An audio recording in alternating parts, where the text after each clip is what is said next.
ہم اللہ کے نبی صلی اللہ علیہ وآلہ وسلم کی ولادت کی اور پیدائش کی خوشی مناتے ہیں۔ اب یہاں پر اگر کوئی ناسمجھ یا کم علم بچہ سوال کرے، کوئی طالب علم پوچھے کہ رسول پاک صلی اللہ علیہ وسلم کی پیدائش کی خوشی کیوں مناتے ہو، تو ایک چھوٹا سا اور بہت آسان سا جواب یہ ہے کہ آخر مجھے آپ یہ بتائیں کہ وہ کون سا بندہ ہے کہ جس کی پیدائش پر خوشی نہ منائی گئی ہو۔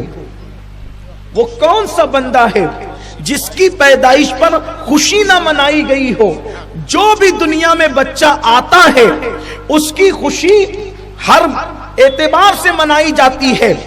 حمال کے گھر بچہ پیدا ہوگا تو کم سے کم خوشی اتنی ہوگی کہ ماں باپ خوشی منائیں گے، دادی دادا خوشی منائیں گے، اور اگر وہ بندہ اور پوزیشن والا ہے، اگر وہ بندہ اور پوزیشن والا ہے تو پھر رشتہ دار بھی خوشیوں میں شامل ہو جائیں گے۔ وہ بندہ اور پوزیشن والا ہے تو محلے والے بھی خوشیوں میں شامل ہو جائیں گے۔ ایم ایل اے اور ایم پی کے گھر بچہ پیدا ہوا تو ممکن ہے پورا گاؤں خوشیوں میں شامل ہو جائے، وزیر کے گھر بچہ پیدا ہوا تو ممکن ہے پورا ملک شامل ہو جائے۔ لیکن یاد رکھیں کوئی بچہ ایسا نہیں ہوتا جس کی پیدائش پر خوشی منائی نہیں جاتی، لیکن ہاں کچھ بچے ایسے ہوتے ہیں، ذرا دھیان سے سننا، توجہ فرمائیں، کچھ بچے ایسے ہوتے ہیں جن کی پیدائش پر نہ ماں کو خوشی ہوتی ہے نہ باپ کو خوشی ہوتی ہے۔ وہ بچے وہ ہوتے ہیں جو بن باپ کے اور بغیر شادی کے پیدا ہوتے ہیں، ان کی پیدائش پر کسی کو خوشی نہیں ہوتی۔ لیکن جو نکاح سے پیدا ہوتے ہیں، شریفوں کے یہاں پیدا ہوتے ہیں، شرفاء کے یہاں پیدا ہوتے ہیں، پہلا بچہ ہے تو خوشی منائی جا رہی ہے، دوسرا بچہ ہے تو خوشی منائی جا رہی ہے، تیسرا ہے تو خوشی منائی جا رہی ہے۔ یعنی دنیا میں کوئی بچہ ایسا نہیں ہوتا جس کی آمد پر خوشی نہ منائی جائے۔ اب آپ مجھے بتائیں جب للو پپو اور ٹپو کے یہاں بچے پیدا ہو تو اس کی خوشی لوگ مناتے ہیں، جب آمنہ کے یہاں رحمت للعالمین تشریف لائے، آمنہ کے یہاں رحمت للعالمین تشریف، کوئی بچہ ایسا نہیں جس کی ولادت پر خوشی نہ کی گئی ہو۔ لیکن ایک بات یہ ہے، ہاں کسی کے یہاں بچہ پیدا ہوتا ہے تو کچھ لوگ خوشی مناتے کچھ نہیں مناتے۔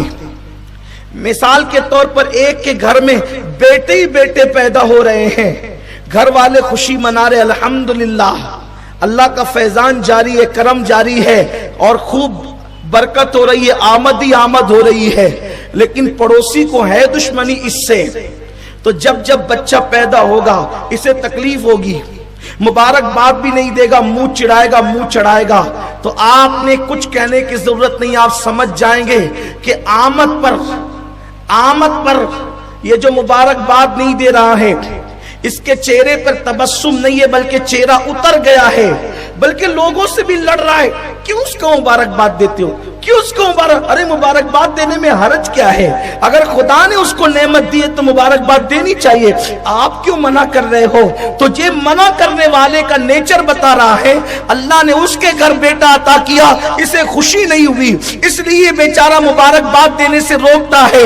آپ بتائیں پڑوسی کے بچے کے یہاں پہ بچے کی ولادت ہو اور پڑوسی چاہے کتنا بھی بڑا خطیب ہو، ادیب ہو، عالم ہو، ظالم ہو، کوئی ہو، اگر وہ روکے کہ مبارکباد نہ دینا، آپ کہیں گے یار کتنا جلتا ہے یہ کہ بچے کی ولادت ہوئی اور روک رہا ہے۔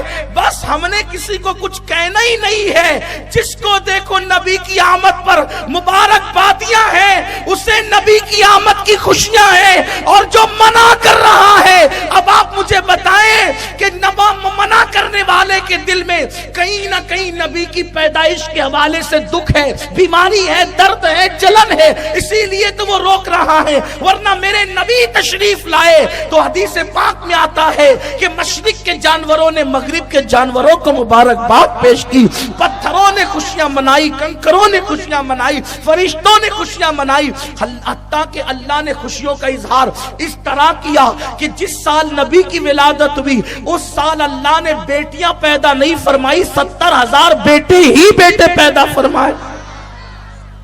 اللہ خوشیوں کا اظہار فرما رہا ہے۔ آئیے الخصائص الکبریٰ میں، کیا نبی کی پیدائش پر اللہ کوئی خاص کام کرتا ہے؟ کہ نبی کی پیدائش پہ اللہ کوئی خاص کام کرتا ہے؟ الخصائص الکبریٰ میں امام سیوطی نے لکھا، حجت البالغہ میں بلکہ حجت اللہ علی العالمین میں امام یوسف نبہانی نے لکھا، اور اسی طریقے سے اور بھی محدثین نے لکھا۔ کیا لکھا؟ اس حدیث کی راوی ام المومنین اما جان عائشہ صدیقہ سلام اللہ علیہا ہے، فرماتی ہیں کہ جس دن حضور کی ولادت ہوئی اس دن ایک یہودی کسی کام سے مکہ آیا تھا اور وہ چلاتے پھر رہا تھا کہ اے مکے والو، تمہارے گھر میں کس کے یہاں بیٹا پیدا ہوا؟ آج اتفاق ربیع الاول کی 12 تاریخ کو اس دن کسی کے یہاں بیٹا پیدا نہیں ہوا تھا سوائے عبداللہ کے گھر کے، سوائے آمینہ کے گھر کے۔ اس نے چلانا شروع کیا، کس کے یہاں بیٹا پیدا ہوا، کس کے یہاں بیٹا پیدا ہوا؟